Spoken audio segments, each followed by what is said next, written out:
Сайн байцгаана уу? Та бүхнийхээ амрыг ярь мэдчилж байна. Шинжлэх ухааны гайхамшиг нэвтрүүлэг эхэлж байна. За өнөөдөр лазер чимхүүрийн талаар ярилцах болно. За студид компьютерийн шинжлэх ухаанч хас чулуу хөтлөгч Урна хоёр ажиллаж байна. За нэвтрүүлгийн хамтран ажиллагчаар үрждэг сар хариултаа хадгалъя.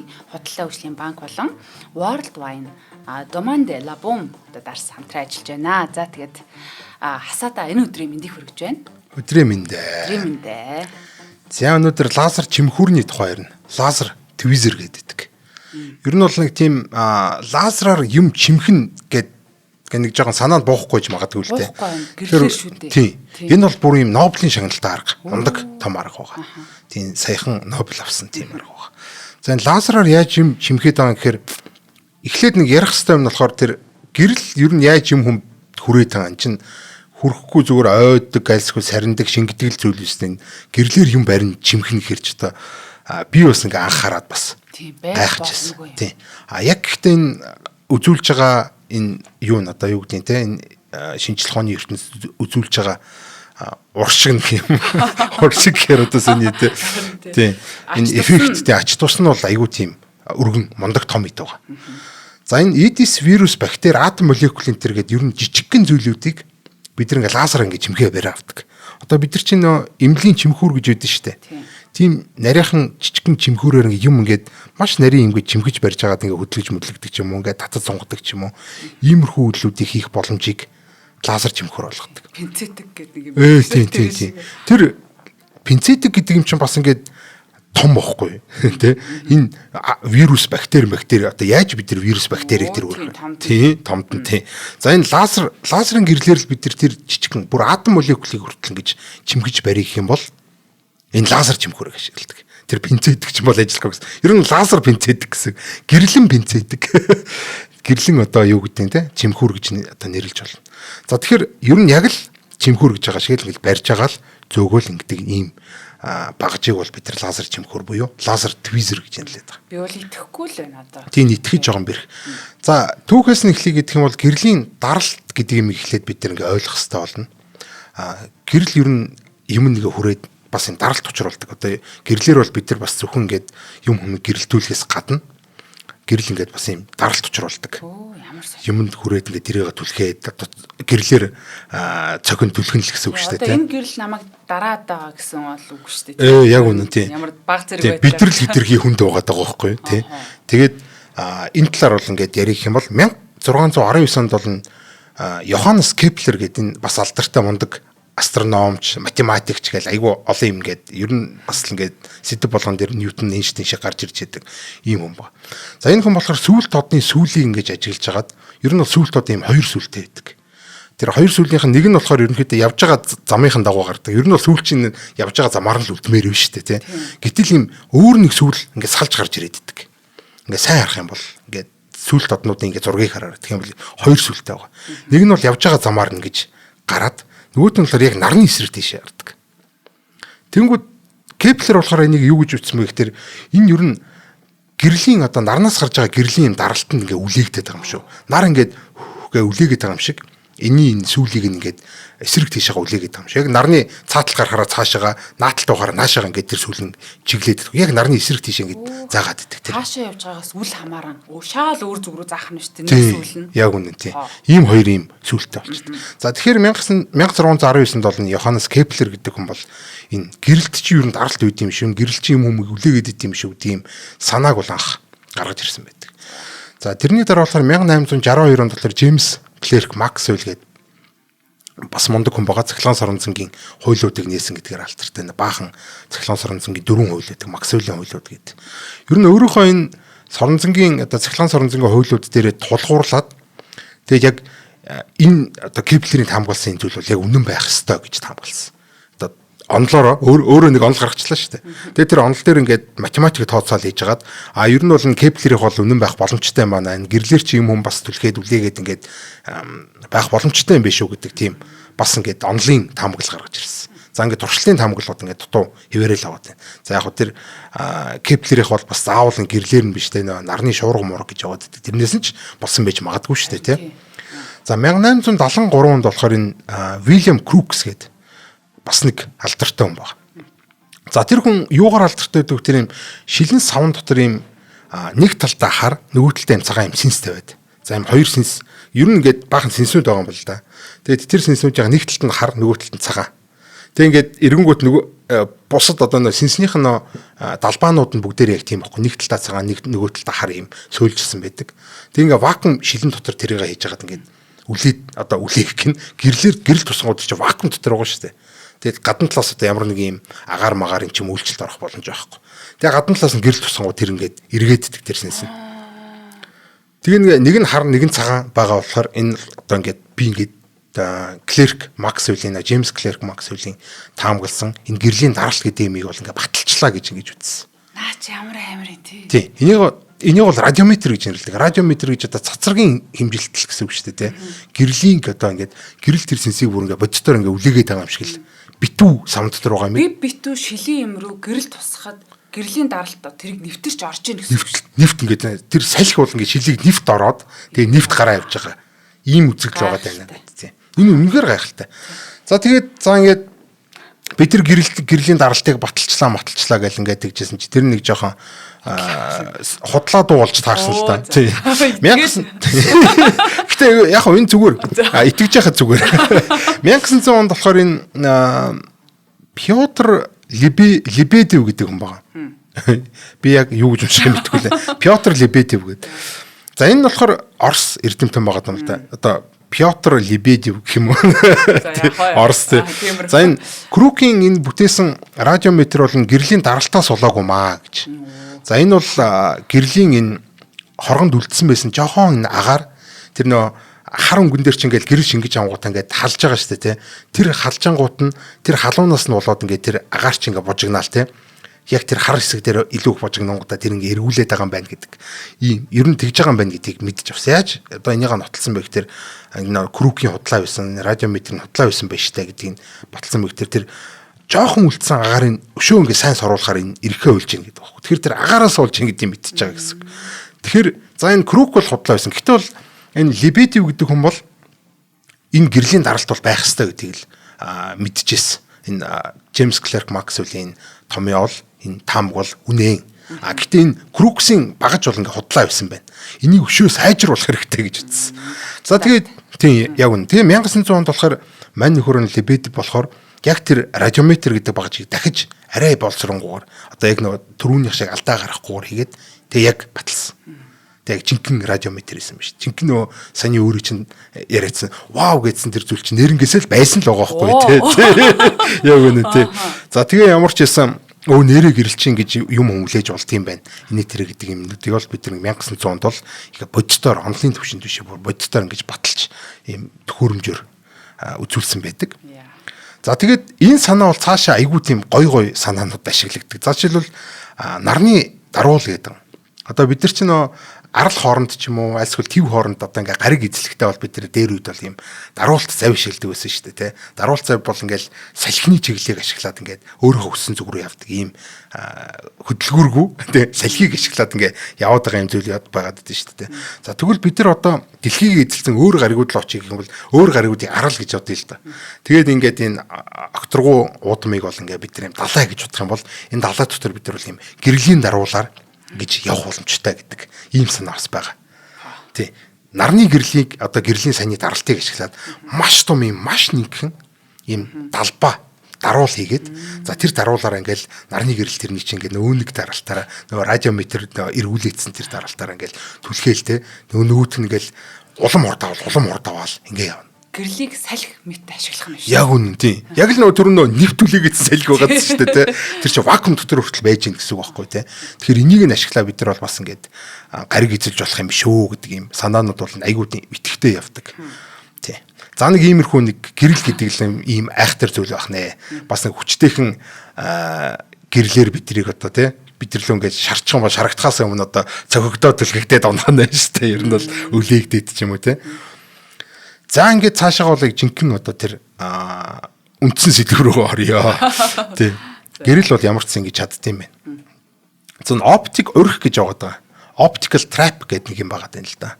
Оптик өрх гэдээ би одоо орчуулсан. Одоо юу гэж орчуулах вэ? Optical trap гэхээр оптик хавх гэлтэй юм шүү дээ. Тэгээд ер нь бол гэрлийг л ингээд гэрлэр ямар нэг юм ингээд өрхтаад нэг газар ингээд тогтоочихыг л хэлээд байгаа. Ер нь бол хоёр ийм оптик өрх гэдэг зүйл нь одоо яг л жинхэнэ лазер телевизээр ажиллах үндсэн зарчим л да. Хоёр ийм гэрлийн үзэгдэл байгаа юм. Яг санийх шиг юм нөө гэрлийн даралтан дээр ажиллах юм хоёр төрлийн үзэгдэл байгаа. Энэ хоёрын тэнцвэр дээр ийм оптик өрх хийгээд тэгээд нэг юмыг тэнд нь яг тэр цэг дээр нь бариад авчдаг ийм нэг арга байгаа. За энэ хоёр төрлийн хүчийг нь болохоор бид нар градиентийн хүч нөгөөд нь сарнилын хүч гэж нэрлэдэг. Градиентийн хүч гэдэг нь одоо яг юу гэж хэлэх юм бэ? Тэр ингээ лазерын ингээ цацраг байна гэж бодъё л доо. Ийм лазерын цацраг ингээ байж ангууд тэр лазер бол төв хэсгээр илүү юм нягт байдаг. За заавал тийм ягт байх алба байхгүй л дээ. Бид нар тэгээд бас тааруулчих болно. Гэтэ ихэнхдээ л ер нь лазерууд бол ингээд лазерт жаах та яг гол хэсэгтээ илүү тийм нягт одоо гэрэл нь бол маш нягт. Тэг ингээд зах руугаа ингээд уусгалтайгаар буюу градиенттайгаар ингээд сарндаг одоо багасдаг юм уу те. Тэгэхээр төв хэсэгтээ илүү одоо шигүү тийм гэрэл байгаад байна шүү дээ те. Илүү тод гэрэл яваад байдаг. За энийг болохоор бид нар бол градиент гэж нэрлэдэг байгаа гэрлийнх нь. За тэгсэн чинь гэрэл болохоор одоо нэг шилэн бөмбөлөг ч юм уу ингээд тэрэн дээр нь байрлуулчлаа гэж бодоход бол тэр чинь бол ингээд за нэг жоохон төвөөс нь хазгаа байлаа гэж бодъё л да. Тэнгүүд эндээс нэг баг нэг талаас нэг баг гэрэл ороод хугарчиж байгаа. Нөгөө талаас нь их гэрэл ороод хугарчиж байгаа. Тэгвэл гэрлийг нөө шилэн бөмбөлөг бол эндээс орж ирсэн гэрлийг ийш нь хугалахаар яах вэ гэхээр энэ шилэн бөмбөлөг бол ингээд эсрэг ингээд ийшээгаа нөгөө тийшээ явахгүй. Яг тэгэхээр одоо энэ шилэн бөмбөлгийг болохоор ингээд нэм үлээж байгаа нэг нөхөр гэж бодчихсан. Өөрөөсөө би одоо ингээд сансар дэж байгаа хөвгөө үлээх юм бол ингээд цааш явах байхгүй. Ингээд цааш яваа те. Ийш харж үлээх юм бол үгүй те. Яг эсрэг цаашаа явна шүү дээ те. Тэгвэл энэ шил рүү одоо шилэн бөмбөлөг рүү гэрэл ороод тэгэд ийшээгаа хугараад ингээд гараа явчихлаа гэж бодоход ийшээ үлээж байгаа юм шиг ийшээгаа явах байхгүй. Тэгмүүд энэ талаас нь орж байгаа гэрэл болохоор одоо ийшээ явуулах гэдэг шүү дээ те. Гэтэл би тэр лазерынхаа энэ захт нь байсан гэж үтэй. Тэгм бол энэ талаас нөгөө нэг баг гэрэл орж ирж байгаа. Тэгэд ингээ хуурчиж байгаа болохоор ийшээгаа ингээд баг хүч. Энэ талаас нь их гэрэл нөө хүчтэй гэрэл орж ирээд ягт гэрэл ч орж ирээд төвөөсө хазгаа байгаа шүү дээ. Тэр чинь ийшээгаа ингээд хугарч байгаа болохоор нөгөө эсрэг тийшээгаа одоо лэгдэж гин гэх юм уу та юу гэх юм те. Ингээ илүү өндөр хүчээр одоо төв рүүгээ тэмүүлнэ гэсэн. Тэгээ төвөөр өнгөрч явангуудаа яг нөгөөт нь эсрэгээрээ болоод яг нэг төв дээр очиж ингээд зогсчихдаг ийм нэг үзэгдэл байна. Ер нь шилэн бөмбөлгийг яг лазерын ингээд голд ингээд барьчдаг нэг ийм үзэгдэл. Энийг бол бид нар градиентийн хүч гэж нэрлэдэг. Агаар тогтоох юм уу те. Тэр нь бол яг хөө агаар дээр л тогтоож ийн гэсэн үг л дээ. Гэтэ эн чинь нөгөө хүч нь болохоор сарнилын хүч гэж байгаа. Тэр чинь ингээд шилэн бөмбөлгийг чинь доороос нь ингээд нөгөө нэг үлээдэг юм ч үлээгээд дээ шүү дээ. Тэр чинь дээшээ нисээ явчих шүү дээ. Яг хөө ингээд дээшээ харуулж байгаад бид нэг тогтооцсон гэж хэлдэг л да. Ингээд доороос нь лазердж байгаа дээш ингээд татах хүч чинь ингээд татна шүү дээ.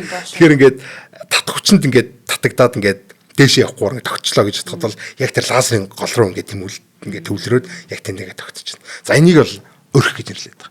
Гэхдээ эн чинь айгүй мангар угаасан ингээд би лазерыг жоохон хөдөлгөж болохгүй юмрхүү байгаа даа шүү дээ. Тэгвэл энийг нь яадаг вэ гэхээр нөө лазер ингээд юу ячдаг ингээд фокуслчдаг юм олон талаас нь ингээд одоо нэгэсэндээ юм лазер чинь нэг параллел байгаа шүү дээ. Линз нь одоо энд нэг линз байрлуулад тэдний цоглуулчдаг нэг цэг рүү. Тэгэхээр одоо яг нөгөө нэг лазер чинь болохоор ингээд дээшээ үлээхдэггүйгээр яг тэр лазерыг хамгийн тод хэсэгт буюу яг фокуслж байгаа хэсэг дээр тэр нэг шилэн бөмбөлгийг чинь ингээд бариад ингээд тогтоочдөг гэсэн үг. За энэ бол одоо энэ бидний оптик өрх гэдэг байгаа юм.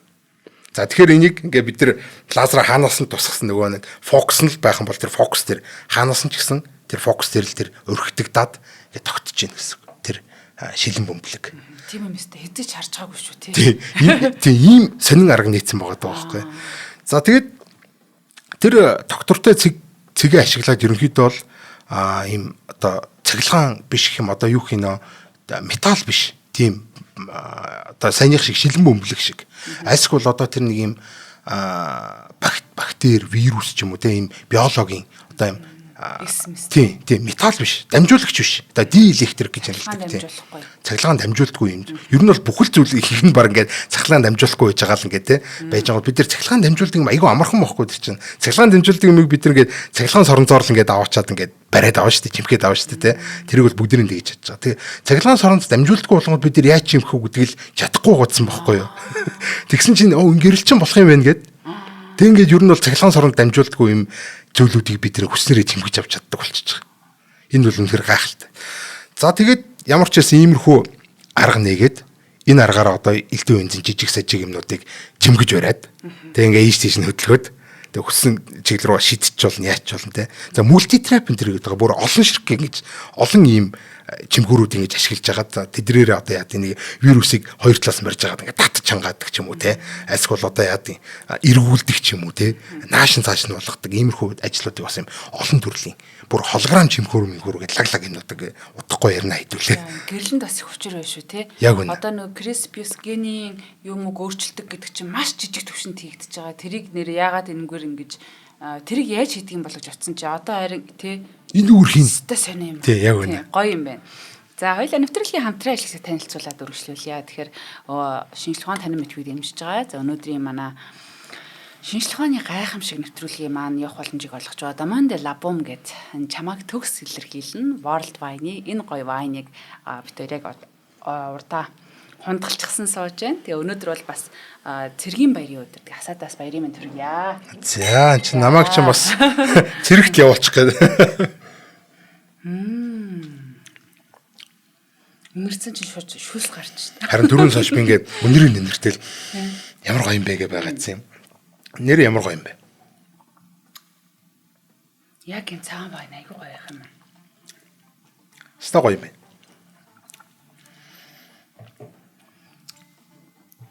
За одоо би наад вайн чинь хаанаас ирсэн бэ? Юугаар хийгдсэн бэ талаар чам танилцуулж өгье.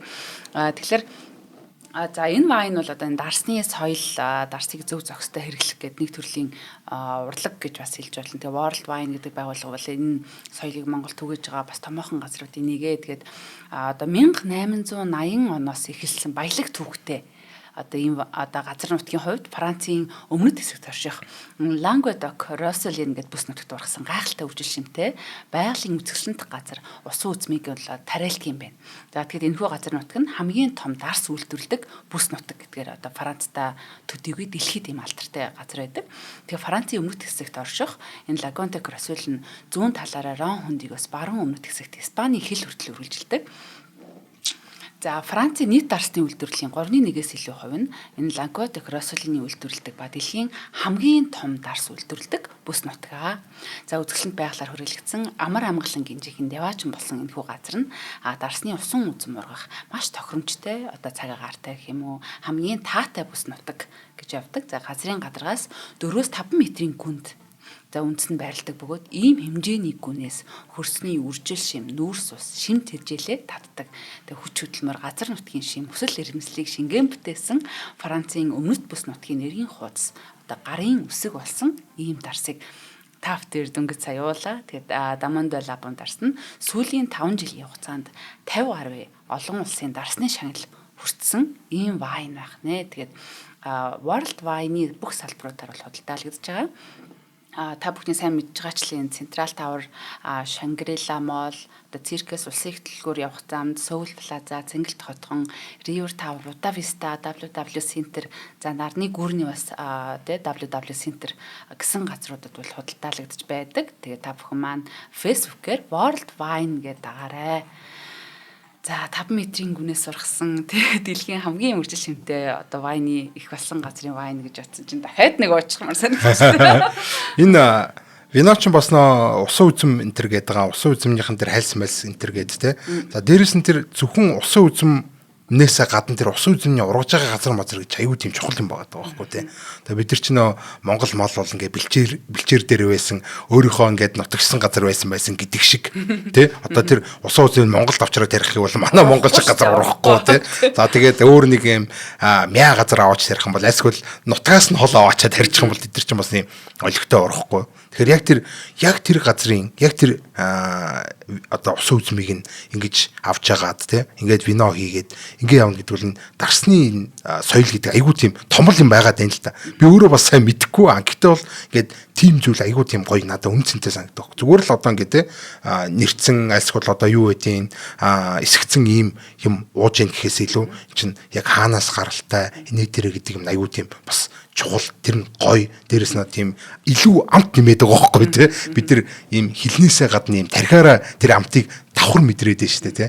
Тэгэхээр яг тэр ургах хэвээр газар нь ургуулсан ус үзмэр ингээд дараад хийсэн ийм вино гэдэг бол үнэхээр надад гоё, илүү үнцэнтэй ингэж санагдчихэв. Пи уудаг орчин өөр, вайн уудаг мэдрэмж орчин бас шал өөр.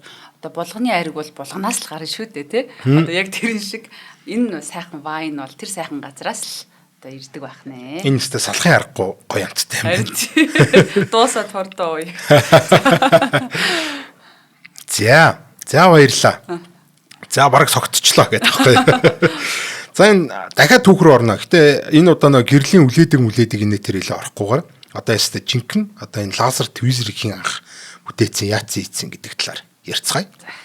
1970-аад онд болохоор энэ Артур Ашкин гэдэг хүн байгаа. За тэр хүн болохоор энэ Bell Labs ажилдаг. Энэ Bell Labs гэл мундаг транзистор дээр гаргасан том нээлтүүдийг хийжсэн юм мундаг том лаборатори байгаа.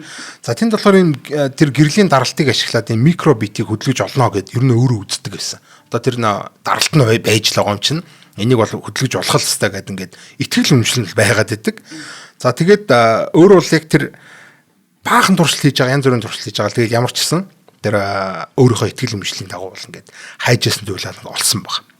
За тэгээд туршилтын амжилттай болоод ийм ингэж байгаа цацрагалтын даралтаар молекулыг хөдлөх гэдэг юм сэдвээр эрдэм шинжилгээний ажил хийлүүлсэн. За ингэж хөдлөж болж байна гэдэг ч юм уу те. Тэгээд ингээд ер нь бол ингээд цаашдаа энэ молекулыг гэж хөдлөж болох юм биш үү гэдэг ийм эрдэм шинжилгээний ажил хийгээд 1986 онд болохоор Нэшк нь өөрийнхөө одоо хамтрагчтайгаа нийлж агаад энэ тамхины мозаик гэдэг вирус үүд юм байна. Мозаик вирус. За тэгээд E. coli гэдэг одоо бидний гидсэн дотор байдаг гидс өвтгөөд байдаг тэр нэг айхтар вирус байгаа. За энэ вируснуудыг энэ оптик зангандаа оруулаад одоо нөгөө нэг жижигхэн төрөнө молекул хөдөлгөөдсөн шүү дээ тий. Тэгвэл одоо ингээд вирус хөдөлгөж үзүүлсэн. За 1986 онд вирус хөдөлгөж үзүүлэл. За анх бол яг нөө микробитер нэг жижигхэн юм хүмийг молекулыг хөдөлгөнгүүд нэг хүн амтныг тоогоогүй юм шиг байна. За энэ тий. Энэ ямар сонирхолтой вау гэдэг. Тэгсэн чинь 1986 онд болохоор энэ вирус хөдөлгөөд эхлэнгүүд хүмүүс хүү энэ ч та энэ амар юм биш тий. Надад ч амар хэрэгтэй юм байна. Энэ тий ганц муу молекул биш энэ чинь бүхэлд нь биологийн салбарыг тий тэр чигт нь одоо ингэж өөрчлөхөр энэ аюул том потенциалтай юм гэдгийг бол дэлхийд танилцуулсан.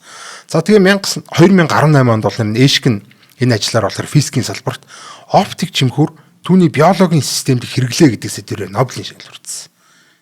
За тэгээд 2018 онд одоо саяхан л гэсэн үг шүү дээ. Энэ чинь хэдхэн жилийн өмнө бол ингээд оптик чимхүүрээр ингэж Нобелийн шагнал хүртсэн. Бид тухайн үед нь бол бас харж байгаад энэ яагаад байгаа юм бол телевизэр гэхээр энэ чимхүүр гэж байгаа юм шиг ингээд юм чимхэх юм багтаа гэсэн нэрнгээсээ чимхээд байлээ. Тэгээд яг тэр видео медиаг та нар ингээд YouTube дээрээс ч юм ингээд бас видео энэ төр хайгаад үзэх юм бол амар сонирхолтой. Яг ингээд тэнд нэг юм жижигхэн ингээд баахан эснүүд ингээд одоо тий микроб нөө вируснууд ингээд байж байгаа. Нэг нь хоп барьж аваад ингээд дунд нь стайлж өгч байгаа байхгүй тий. Энд чинь бүр хэрвээ энийг ашиглавал яаж ч мэдгэр байгаа. Яг үнэ тий. Тэгэл нөө хоёр нэг молекулуудын чинь хооронд айсгал хоёр эснүүдийн чинь хооронд ингээд шахаал айсгал нэг хэсэг чинь ингээд задлаал гэдэг ч юм уу тий. Бүр ингээд дураараа жинхэнэ нэг чимхүүр өрж байгаа л ингээд тэр биологийн битүүд чинь. Тэ хоншгол үзэх юм шүү дээ. Тий яг үнэ. Баригддаггүй харагддаггүй юу мэддэгдэггүй юм чинь зүгээр барьж аваад зүгээр. Яг үнэ тий. Ямар гоё. Микро чимхүүр л واخгүй тий. Тэр том хизээч бид нар одоо нэг жинхэнэ одоо бидний нөгөө чимхүүр гэдэг байгаа. Юу гэлээ нөгөө нэг пинцетик гэдэг юм орч одоо вирусыг барих гэхэр чинь нөгөө баригдахгүй шүү дээ. Яг үнэ тий. Тэгэхээр энэ лазер чимхүүр бол ингээд Нобелийн шагнал авахаас өөр аргагүй ийм мундаг тийм нээлт байсан байна. За тэгээд ер нь энэ үеийн Нобель бас аягүй тийм сонирхолтой. Тий. Яг хуу 96 настайд авсан л да. Энэ 2018-д болохоор 96 настай байсан манай Нэшк нь. Энэ нь шүү дээ тий тухайн үедээ хамгийн өндөр настай Нобелийн шагналтан болсон. 96 настай Нобелийн шагналтан. Нобель баталгаажуулж чадна гэж ямар гоё юм. Гоё гоостой тий. Тэр Нобель ч аягүй тийм бас мяаш тий үхчгэр нь өгдөггүй байхгүй юу. Тэгээ амьд үжиж л өгдөг гээд хөрх амтныг үхэхийг хүлээгээдсэн үү яасан юм мөнгө харамлт юм уу яа тийм мэдгүй. Ямар ч байсан л цаад ч юм бол ингээ тий Нобель автлаад гүрийсэн байна тий. За тэгээ хамгийн өндөр настай. Одоо ер нь бол Нобелийн түүхэнд одоо ингээ хамгийн өндөр настай ийм Нобелийн шагналтан болсон байна. За тэгвэл яг нь 2019-нд дараа жилд энэ John B good enough гэдэг нэг ямар гоё нэртэй John good enough гэдэг. Тий ийм хүн бол энэ 97 настайгаа настадан литий-ион батарей гэдэг шүү дээ. Одоо бидний гар утсан дотор ажиллаад идэг литий батарей гэдэг. Энэ батарейгаар бол шагнал аваад 97 настай аваад энэ манай ээшгний амжилтыг болоод амжилт гэх юм уу одоо юу гэх нэг нь эвдсэн байгаа даа. 97 настай болсон тийм. Асуул мундаг байх шүү тийм. Тийм нэг нь бол одоо яг ингээд физикийн салбарт ингээд авч байгаа тэр химийн салбараас гарч ирээд надад гэх гэдэг хамгийн өндөр настай Нобелийн шагналтай гэдэг. За ийм хүн болсон. За тэгээд тэр үед бол энэ физикийн салбарт бол ганцаархнаа энэ ишг аваагүй. Ер нь ихэнхдээ л Нобелийн шагналыг чинь дандаа л нэг олуула хувааж аваад байдаг. За тэр цуг авч исэн хүмүүс нь бас их сонирхолтой. Ер нь бол энэ юутай холбоо авахгүй л энэ лазер твизертэй холбоо авахгүй гэсэн Дона Стрикленд гэдэг бас дээрэс нь Жерард Моро гэдэг хоёр хүн байгаа. Энэ хоёр болохоор асар их эрчим хүч бүхий хит богино оптик пульс гаргаж авах гэдэг энэ сэдвэр цуг Нобелийн шагнал авсан байдаг. Энэ гурван хүн авсан байж тээ. Хоёулаа ер нь оптиктой холбоотой ийм ажлууд байна. Ер нь ингээ харахаар бас яг дандаа л тэмдэг. Астрофизикт авч бол астрофизикээр авч идэг. Одоо энэ оптикийн салбарт бол ингээ гурван оптикийн хүн. Нэг нь бол твизерээр авсан байна. Нөгөө хоёр нь бол энэ хит богино пульсийн Нобель юугаар авсан байна те. За энэ Нобель болохоор бас нэг сонирхолтой байна. Энэ дээр зүгээр хальт дурдаад өнгөрч байна. Дона Стрикленд гэдэг нь болохоор 55 жил ингээд энэ физикийн салбарт тасалдчихадсан энэ эмэгтэй хүмүүс бол ерөөсөө ингээд хоёрхан л эмэгтэй хүн энэ Нобелийн шагнал авсан байжсэн. Тэгээ 55 жилийн турш ямар ч эмэгтэй хүн орж ирээгүйсэн чинь одоо энэ анх удаа 55 жилийн дараа 3 дахь эмэгтэй хүн болж ингэж гарч ирсэн ийм сонирхолтой Нобель. Энэ 2018 оны Нобель бол тийм маш тийм өвөрмөц Нобель болсон гэсэн. За тэгээ цаашаа гаяв. Нобелийн тухай хэтэрхий ярьчихлаа. За энийг би нэг юм гэрийн нөхцөл туршдаг арга болсон юм. Энийг гэрийн нөхцөл туршилдаг. Энийг сонирхолтой. Лазер байвал одоо ер нь бол баг багшийн лазер гонд болно л доо. Гэтэ бол өшөө нэг жоохон хүчтэй. Одоо нэг од харуулаад байдаг нэг юм юу гэдэг шүү дээ те. Лазер одоо одны угас гэж нэрлээд байдаг. Нилийн хүчтэй тийм лазер тэнгэрлөө тэр од гэж заадаг. Манай асууд байдаг. Шууд тэр аль од тэр од гэж шууд тэр одон дээр нь очиод тусчдаг юм гэж шүү дээ. Аль од гэхгүй шүү дээ. Одоо хуруугаараа заавал тэр од гэх юм бол аль од гин шүү дээ те. Тэнгүүд тэр лазер бол ингээд за одонд чүрж байгаа хэрэг биш л дээ те. Гэтэ бол тэр нилийн хүчтэй тэр лазерыг бол ингээд фокусыг ингэж тааруулж байгаад нэг юм нэг зэг дээр огтлцохоор болгочдөг. За тэнгуүтээ тэрүүгээр одоо юм яг шилэн бөмбөлөг байвал болно л да. Маш жижигхэн микро шилэн бөмбөлөг байдаг. Гэхдээ бол ер нь бол юм одоо маркер гэж үүдэн штэ тий маркер. Тэр чинь бараг л дотор юм эсгийн чингээц нэг юм бих байгаа штэ тий. Тэрүүгээр ингээд төлчөнгүүд тэрнийх нь нэг жижигхэн тусал очоод тэнд гацчихдаг. Тэгээ ингээд байран дээр байгаад байгаа. Тэр үнэхээр бүр сонирхолтой. Шилэн бөмбөлгийг маркаар шилэн бөмбөлөг шиг ингээд лазер ингээд тусч байна. Тэнгүүд нь би тэр фокус дээр ингээд аваачаа тэр маркерыг ингээд тавингууд одоо ингээд түлэнгүүд тэндээс хажуу хөх тэр ингээд шууд тэр маркийг төлж байгаа хөөхгүй тэр чинь ингээд утаамай гараад гээл те. Тэгвэл тэндээс нэг юм жижигхэн тусал өсөрч гарч ирээд тэнд нь гацчихдаг. Тэгэл лазераа ингээд хөдөлгөнгүүд чи яг тэр ингээд агаар дээр ингээд чимхээд барьцсан байж байгаа хөөхгүй. Тэгээ ингээд лазер чимхүүрийг бид нар ингээ гэрийн нөхцөлч гэсэн ингээ турших боломжтой. Гэтэ энэ дээр нэг анхаарах хэрэгтэй юм нь болохоор за тийм лазер бол ер нь бол хүнд байж болохгүй л дээ. Ер нь бол нэг жоохон хууль бос зүйл тий. Нөгөө талаас болохоор тэр хамгаалтын нүдний шилмэлийн их бол айгүй тийм хүчтэй лазер болохоор нүд рүү оруулаад айгүй эвгүй. Тэгээ дээр тусгал шууд сохорно гэсэн тэр чинь. Яг үн сохорно шүү дээ. Тэр чинь нүдэн дээр ингээл түлээл явчих шүү дээ тий. Тийм болохоор энтэй харьцахтаа бол би ер нь дэмий мэрчлээ. Гэхдээ ер нь бол ингэж болдог. Гэрийн нөхцөлд бол энэ лазер твизер буюу энэ имийг ингэж гэрлэр ингэ барьж болдог. Энэ туршилтыг бол хийж болдог. Тий. Гэхдээ гэртээ хийгээрэй гэдэг. Айгу аюултай шүү нэрээ. Do not try at home гэдэг ба шүү дээ. За тэгээд ашиглаж байгаа салбарууд нь айгу тийм өргөн салбаруудыг хамардаг. За ер нь биологи дээр мэдээж ашиглагдана.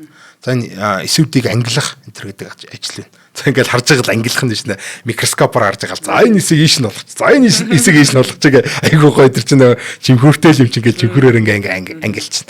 За тий эсийг сонгох одоо тэрөө хэлжсэн шүү дээ тий. Хоёр цаас ярьж байгааг сонгож болно. За тэгээд яг хөө эсээр янз бүрийн тийм туршуул хийж болно гэж байгаа.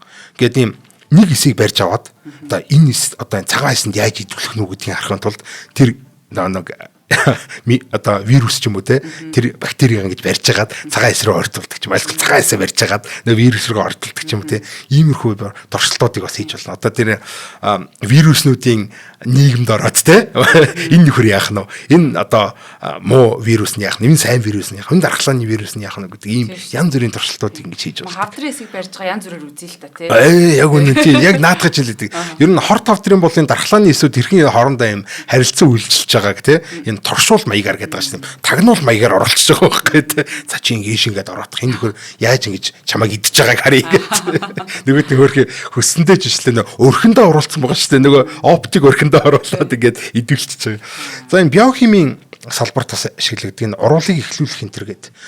Биохимчин бол одоо ингээл нөө биологийн гэхдээ энэ химийн урул муруул энэ төр хийдэг илүү хим тал руугаа биологийн салбар байгаа дээ шүү дээ. Тэгэл тэр дотор энэ биохимийн уруулыг яаж одоо эхлүүлэх үү гэдэг нь айгүй тийм чухал юм бэ. Одоо юмнууд одоо байгаа л байдаг юм шиг байна л та. Тэгээд тэднийг энийг өөр ингээ хийдэг юм байна. За тэгээд биофизик гэж байна. Одоо ер нь дандаа л биолог, биохим, биофизик тий яг энэ биофизик дээр болохоор айгүй тийм ер нь бол биофизиктээр айгүй тийм их ашиглагдаж байна. ДНК гэдэг нэг манай ДНК юм уу? ДНХ тий. Юу лээ? дисоксирибонуклеин хичээл гэдэг байгаа шүү дээ тий. За энэ ДНХ дээрс нь уургуудыг ер нь бол бүтцийг нь тодорхойлох. Зайлшгүй бас ингээд татаж матаж үзэх иймэрхүү юмнуудаар ашигладаг. За одоо жишээл би миний нэг харсан юм нь болохоор нэг юм байгаа даахгүй. Ингээд шилэн бөмбөлөг дээрээ аваачаа ингээд ДНК наачиж байгаа. За тэнгуүтээ нөгөө талд нь бас юм тэр ДНК-га бас нэг өөр юм дээр наачиж байгаа. Тэгээ нөгөө шилэн бөмбөлөг ингээд татчих байгаа байхгүй. Ингээд татна. Тэнгүүд яах вэ гэхээр тэр ДНК чинь одоо ингээд мушгарцсан нэг юм байж байгаа шүү дээ тий. Тэгэл лидер чинь лүг гэл ингээд тайлагддаг юм байна л да. Тэгэл тэр яаж тайлагдж байгааг нь бид нар одоо юугаар мэдж болдог одоо ямар бүтцтэй байна гэдэг. Одоо жишээл теломер тийм яг үнэ. Одоо бидний нэг хромосом гэдэг байгаа шүү дээ тий. Хромосомын чинь үзүүрүүд дээр нь яг үнэ тий. Тэр X оёд чинь үзүүрүүд дээр юм теломер гэдэг юм байдаг байхгүй. Ер нь бол бидний насыг тодорхойлж идэг нэг тийм байд. Айгүй хүчтэй зангидсан байдаг л гэсэн үг. Нилээ ингээд тэр чинь ингээд хөврөө тайлагдчихгүй тулд хоёр захт нь ингээд аваачаад бидний гутлын үдээс чинь хоёр зах дээр нэг төмөртэй байдаг шүү дээ тий. Тэр төмөршиг чинь ингээд хоёр талаас нь бэхэлсэн юм ингээд зангидсан юмнууд байгаа. Тэр зангилааг нь бид нар ингээд судлахдаа яг энэ аргаар ингээд судалж байгаа байхгүй тий. Ингээд нилээ ингээ хүчтэй татчаагууд яг ямар хүч ингээ шаардж хагаад дүнгээ нэг зангилаан тайлгаж байна гэдэг хідэн зангилаа байт юм байна. Ямар ч бүтцтэй зангилаа байна гэдэг. Ийм нарийн одоо ДНК-г бид нар ингэж зангилааг нь тайлж шít тэр энэ чимхүүрээрээ чи юу гэсэн үг юм бэ? Үнэхээр гайхалтай. За тэгээд энүүгээрээ бүр юу мэдэрч болдог вэ гэхээр шүү дээ. Маш өндөр наривчлыг мэдж болдог. Фемтон Ньютон гэдэг юм хүчийг мэдэрч болдог.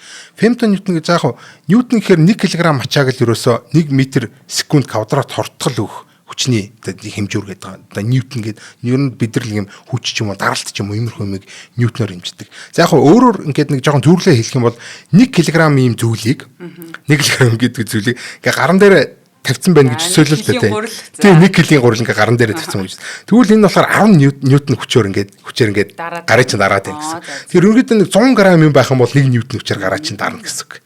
Тэр нэг 100 г одоо юу хийдیں те.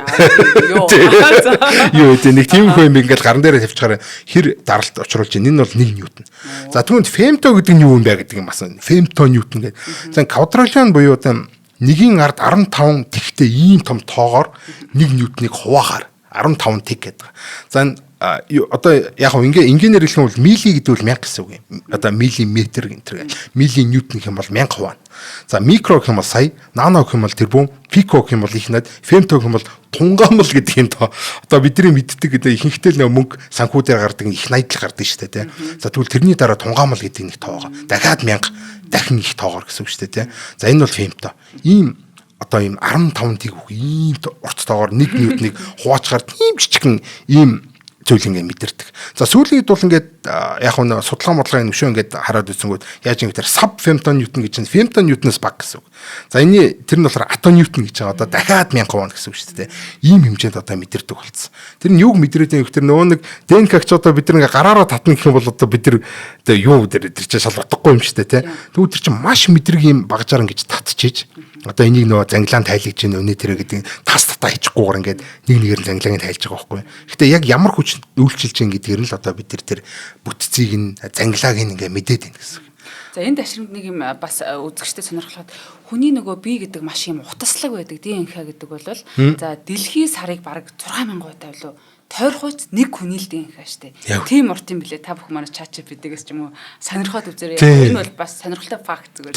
Тэгээ уургууд бас аягүй сонир. ДНХ-наас чинь бид нар уургийг гаргаж авдаг. Уург чинь машинууд байгаа даахгүй. Уг нь бол ийм электромагнетик тийм машинууд байгаад ддэг. Ийм роботууд байгаад ддэг. Гэтэл тэрийг ингээд бас нэг хоёр үзүүрээс нь барьж байгаа ингээд татчгаар ийм урт ийм нарийнхан утас сулчдаг. Ер нь бол ДНХ-наас тийм утас нарийнхан утас гаргаж аваад хоёр үзүүрийн тавьчихгүй яадаг тэр эдэр чинь ингээд нөө цахилгаан суртал лүг хураагдаж хагаад ийм том машин болоо өрчдөг.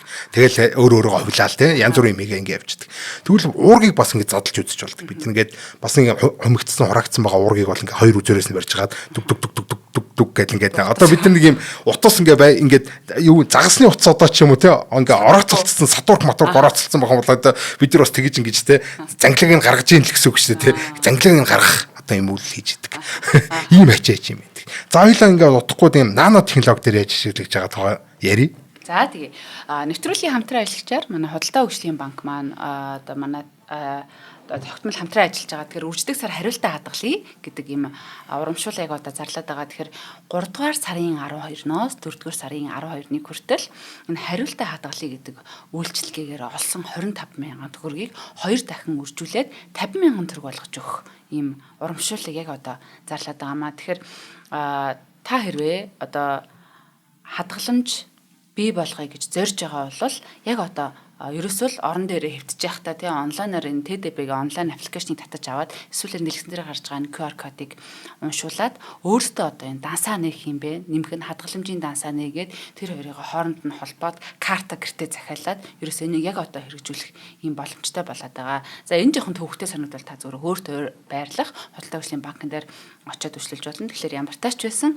4-р сарын 12-ноос өмнө та бүхэн маань энэ 25,000 төгрөгийг хуримтлуулчих юм бол 2 дахин үржиж өгнө гэж байгаа. Гэтэ энэ бол одоо хүмүүсийг л гоё түлхэж өгч байгаа юм л та тий. Хэрвээ та хадгаламжтай болъё гэж байгаа бол энэ гоё боломж олгож байгаа дээр зүгээр ашиглаад аваарай гэж та бүхэндээ санал болгож байна. Тэгээд хөдөлгөөнгүй мэдээллийг 1819 гэсэн Худалдаа хөгжлийн банкны лавлах хуцнаас авалж болно. Мөн сайтаар нь юм уу фэйсбүүкээр нь ороод хөдөлгөөнгүй мэдээлэл аваарай. Тэгээд хуримтлалтай Монголыг бүтээцгээе. Баярлалаа Худалдаа хөгжлийн банкны хамт олондоо. Тэг би ч нэг юм өөрөө бас нэг юм хоримтлоор ингээд хоримтлуулах гэдэг ингээд оролдоно. Тэгэл тэрэндээ янз бүрийн ингээд арга сам хэрэглэх гэж оролдсон шүү дээ бас тий. Тэгэл өөрийгөө хуурах гэж л үзээд байна тий. Тэгээ за ингээд би нэг өөрийгөө ангичээд чигээд тэгвэл нөө автоматжуулж юусоо хийх гэр ингээд эн чинь болдгоо байхгүй амир хэцүү. Тэгээд дээрэс нь одоо би өөрөө гараараа хийнэх юм бол бүр хэцүү. Бүр хэцүү чинь угаасаа бүтэхгүй. Тэгэл би ороо олхон ингээд тэр ингээд те би хитэн төрөг зарцуулсан байна. Тэрийг бүхэлжилчигээд одоо өөрийгөө хуурах амир хэцүү байхгүй те. Тэгвэл энэ аргыг ашиглаж байгаа юм бол те өөрийгөө өстэй айгуу гоё хуурж олж байгаа байхгүй те. Ингээд ерөөсөө бид нар бол ингээд ерөөсөө мэдрэхгүйгээр мэдрэлгүйгээр ингээд нэг л мэдхэд хоримтлалтай болчихсон байна гэдэг нь үнэхээр гайхалтай. Энэ бол санхүүгийн салбарт айлсгүүл нь хадгаламжтай болоход өөрөөгөө ингэж бэлдэх энэ хамгийн ихний алхам энэ ертөнцийн хүл тавих одоо энэ үүд хаалга болж өгж байгаа гэж би бодож байгаа. Ингээ бүхлүүдийн юм яг миний хүсчихсэн код, яг миний хүсчихсэн програм энэ дотор ингээ байж байгаа байхгүй тий. Аппликейшн дотор нь шүү дээ бүр би заавал очихгүйгээр ингээ аппликейшн дотроос хийчихнэ гэдэг бол үнэхээр гайхалтай хэрэг. Ийм гоё боломжоор одоо ингэж биднийг хангаж өгж байгаа Худалдаа хөгжлийн банкта баярлалаа. За нано технологид яаж ашиглаж байна вэ гэхээр энэ бөмбөлөг энэ гэдэг яг нано бөмбөлөг гэдэг юм байдаг. За тэр нэг C60 гэдэг юм бөмбөгнүүд байгаа. Эсвэл квантын дот мот гэл амир нарийн одоо орчин үеийн лот технологиуд байгаа. Энэ минь. За дээрэс нь нано утас гэж байгаа. Нано хоолой гэж байгаа. Энэ бол ерөөсөө энэ ирээдүйн нано компьютер үүтэх, альсгүй нано технологи хөгжих хамгийн чухал юм баггүй. За нано юмыг бид нар яаж хийх гээд байна гэхээр өмнө нь ерөөсөө тийм хийж болдгоо байсан баггүй. Энийг чи яаж хийх юм тэгэхээр хариулт байдгүйсэн бол одоо л аюу амархан баггүй. За энэ өстө миний виног барьчаа гэж байгаа л тэгэл одоо хийгээд тавьчихна гэсэн. Нэг чимхүүрээр нэгээр нугсраал чи заавал одоо нэг ширхэг байхаагүй бөөмбөөнөр ингэж барьж байгаа л ингээд хоорн нийлүүлдэг ч юм уу яадаг чинь бөмбөг хоолой утас мотостой хүссэн юм байна. бүгдээр ингэ. Тэгэхээр нано технологи аягүй чухал байна. За quantum physics одоо саний дээр тэр нэг ширхэг атомыг ингээд орхинд оруулж байгаа. Айсгүй оптикийн энэ квантын шинжийг нь судлах модлох гэдэг ч юм уу те. Энэ жижигхэн бөөмүүдийн квантын шинжийг судлах гэдэг чинь аягүй бас чухал шүү дээ. Тэгэхээр нэг юм барьж явах хэрэгтэй байна те. Тэр чинь баригдахгүй байгаад идэг. Тэгвэл одоо өстө барьж ягаад өстө хүснээрээ шахаж үзэж болно, хүснээрээ салгаж үзэж болно те. Тэгэхээр quantum physics аягүй чухал байгаа. За классик болон quantum physics-ийн энэ юунуудад ингээд бас айгүй чухал байгаа. Бичил шилэн бөмбөлгүүдийн хооронд тийм таталцлыг хэмждэг юм байт юм. Одоо ер нь бол физикчдийн хамгийн алсын одоо зорилго бол тийм энэ классик болон quantum physics-ийг нийлүүлэх буюу энэ бүх зүйлийн онолыг гаргаж авах гэж байгаа.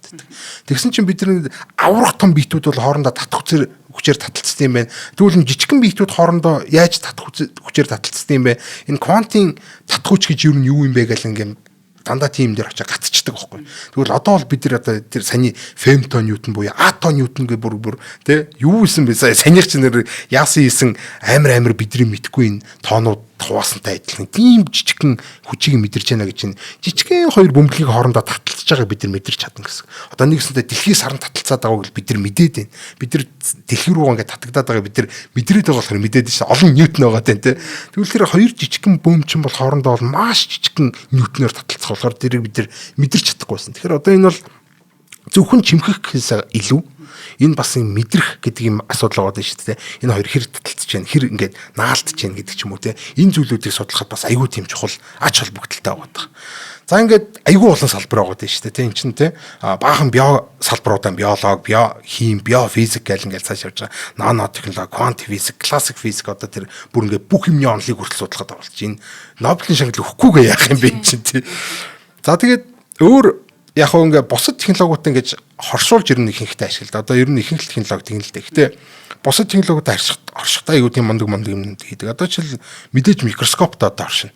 За энэ флюоресенс микроскоп гэдэг одоо юу гэх юм гэрэл ер нь бол ингээд гэрэл ингээд нэг жижигхэн тэр атом ч юм бөөм рүү ч юм айлсвал тэр эсрүү ингээд гэрэл явуулж байгаа. Тэр гэрэл одоо өөрөөсөө юм гэрэл гаргадаг. Одоо нэгэсэнд нүдэнд харагдахгүй гэрэл явуулж байгаа. Нүдэнд харагддаг гэрэл явуулдаг ч юм гаргадаг ч юм уу те. Тэр харж байгаа микроскопоор харж байгаа зүйлээ би өөрөө гэрэлтүүлэхгүйгээр өөрийнх нь гарч байгаа гэрлийг нь ерөнхийдөө харчин гэсэн. Өөрийнх нь гэрэлтэж байгаагаар ингээд судалчдаг ийм арга флуоресцент микроскоп гэдэг. За энэ аргатай ингээд цуг ашиглаад энэ ДНК, РНК гэдэг одоо тэ рибонуклеиний хүчил рибонуклеиний хүчил бүгдээр ингээд судалж болдог. За тэгээд одоо бас л нөгөө төрөний биохими орол морол ихлүүлдэг чинь яг ингэж микроскоптой буюу энэ флуоресценс микроскоптой цуг ингэж хэрэглэснээр бас гарч ирдэг. За atomic force microscope гэдэг. Ер нь бол яг л түрүүний нэг атомын хүчийг мэдэрч байгаатай адилхан. Ийм scanning microscope энэ төрөл нэг оптик микроскоп ч өчрхөө ойлгонгууд ийм электрон микроскоп гарч ирсэн. За электрон микроскоп ч өчрхөө ойлгонгууд бүр ийм сканердэг нэг юм жижигхэн ийм атом болгоноор нэгж мэдэрдэг ийм микроскоп гарч ирсэн гэдэг нэг микроскоптой анги дээр ярьжсэн шүү дээ. Тэр мөртөө чинь нийлүүлж байгаа. Нөгөө нэг хоёр талаас нь татаж чангагаадсан шүү дээ. Нэг талд нь нөгөө нэг энэ атомыг мэдэрдэг микроскопоо тавьчихна. Нөгөө талд нь болохоор нөгөө нэг шилэн бөмбөлгөө тавьчихна. Тэгээ энэ хоёрын хоорондох нь хүч мөчээр нэгж бас ингэж мэдэрдэг ийм амар бүр илүү тийм нарийн болгоод байна шүү дээ. Одоо мэдэрлийг нэг юм уу мэдрэмжийг нь илүү сайн болгоод байна. Таслын хүчин бөөмийг илрүүлээгүй нэг тэр мэрийг мэдэх гэж байгаа юм шиг санагдаад. Тэр юу ч хийж магадгүй санагдаж. Тий, яг үнэ тий. За энэ спектроскоптой ингээд бас нийлүүлж ашигладаг. Одоо жишээлбэл лазераараа микробитээ чимхээд тэр ер нь тэр лазер нь тэр юунд ингээд одоо тухайн ингээд бид нар ингээд юмыг барьлаа шүү дээ. Тэр шилэн бөмбөлийг чим альсвал тэр эсрүү ингээд эсийг ингээд барьцсан. Тэр чинь лазер тусгацсан байж байгаа шүү дээ тэр нь лөө. Тэнгүүд бүх зүйл ямар нэгэн гэрэл тусгахаар нэг бол шингээж авна, нэг бол ойлгоно, нэг бол одоо ингээд юу нэвтрүүлнэ гэдэг ч юм уу иймэрхүү юмнууд болдог. Тэгвэл шингээж аваад яаж одоо гаргаж ирж дээ тэр шингээж аваад цацруулж байгаа гэрэл альсгүй одоо тэр нөгөө нефт гарч байгаа гэрэл мэрлийг бид тэр юм спектроскопийн анализ хийгээд нэгснээ зүгээр ингээд барьж чимгэж авчингуудаа нөгөө талд нь тусж байгаа гэрлийн одоо бид нар задлж үзэнгүүтээ энэ дотор ямар бодис вэ яаж нээж ийн гэдгийг төрөл гэж юу аж болно. Одоо өмнө нь бол ингээд тим хийхэд ингээд тэр чинь баригдахгүй шүү дээ ингээд гэх хөдөлж байгаа юм чинь бид нар яг онж буудахад амир хэцүү байгаадсан бол одоо л барьж байгаа чи зогсчээ чи гэж байгаа тэ ингээд гэрлэрээ нефт буудаж байгаа тэр спектроскопийн анализыг илүү нарийн хийх боломжтой болдог. За миний бүр энэ үнэхээр холограм оптик жимхүүр гэдэг л үнэхээр гайхалтай технологи байна. За яг хөө дөрөв хэлсэн шүү дээ нөө оптикийнхаа хавхнуудын юм олныг хийж яагаад ингээд мульти трап гэдэг байгаа. Тэрийнхээ одоо юм олон өрх гэх юм уу те. Тэгээд тэрүүгээр чи ингээд хоёр талаас нь жимгэж байгаа татаж болно. Эсвэл хоёр талаас нь жимгэж байгаа ингээд уулзуулж болно гэдэг ч юм уу. Ийм хүн байж болно. А тэгвэл энэ холографик жимхүүр гэдэг нь яадаг вэ гэхээр бүр яг тэр дүрсээр нь барьж авдаг өөр. Одоо ингээд нэг юм юу байлаа гэж хэлдэг нэг юм юу гэдэг те. Тэгээ нэг юм эсвэлэ гэж хэлдэг л да те. Тэр эс чинь ингээд 3 хэмжээстэй шүү дээ. Наанууга, цаанууга, дээшээ доошоо гэдэг юм бүх хэмжээсээр байж байгаа шүү дээ. Тэгвэл би бүх цэг дээр нь юм трап хийгээд одоо нөгөө өрх хийгээд бүхлээр нь гэж барьж авч болох байхгүй. Энийг одоо холограм жимхүүр гэдэг. Ямар аамрын холографик телевизэр гэж хүн байлаа гэж бодох намайг ямар ч хөдлөх аргагүй ингээд бүсээр маань ингээд бариад авчих юм шүү тий. Одоо яаж зүгээр бүсээр маань хавчраагаар бариул бат би бас дээгүүрээ ингээд яг үнэ толгооноос ч бариад хөлнөөс ч бариад ингээд татчихвал гарч ингээ хөдөлж чадна шүү дээ. Тэгвэл бүх биеэр чинь бариад бүр хүснээр хөдлөж болно зэрэг. Бүр үнэхээр гайхалтай юм бол тий. За энэ иймэрхүү юмнууд байгаа даа. За энийг болохоор holographic optical tweezers буюу HOT гэж нэрлэдэг. Одоо товчилсан үг нь HOT. Үнэхээр HOT технологи нь бол тий.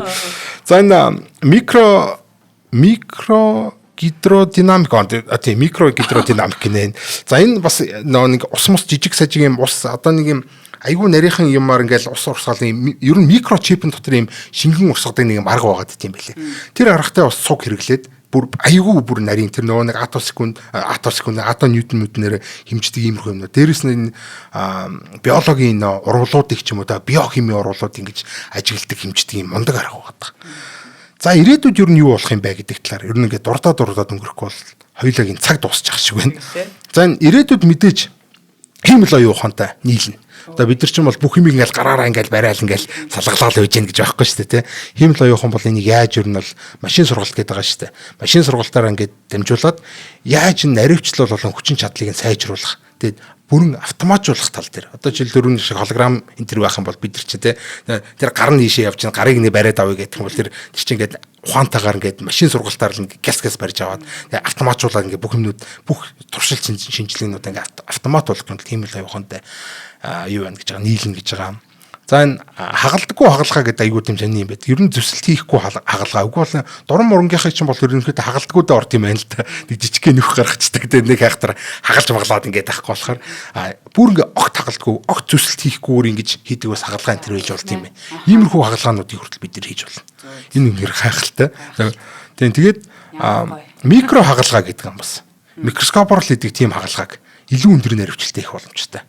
Тэр одоо яах вэ? Одоо жинхэнэ нөгөө нэг хагалгаа хийж байгаа хүмүүс чинь яг тэгдэж шүү дээ, тий. Ингээд хагалгаа хийж явж байгаа худаг гал тэгээд араас нь утга гаргаж ирээл. За одоо юу гээл тий. Хавчаар нөө юу лээ? Хэнцэдэг гаргаж ирээл. За лазер телевизэрийг гаргаж ирээл. Тэгээд одоо хагалгаа бүр ингээд нарийн төвчнтэйгээ хийх боломжтой. Ийм мундаг болж байгаа. Эмийн гүргэлт гэдэг нь айгүй тийм сонирхолтой байна. Ер нь бол ирээдүйд бол бид нар одоо эмийг ингээл амар ихээр нугаал нөгөөд нь хамаг биеэр нь тараал нөгөө хамгийн чухал очих хэвээр газар руу очихын оронд хамаг биеэр нь бинд нөхрөөд нь шүү дээ тий. Тэгээд тэрнийхэн жоох байсан тий дэмий газар яваад тий.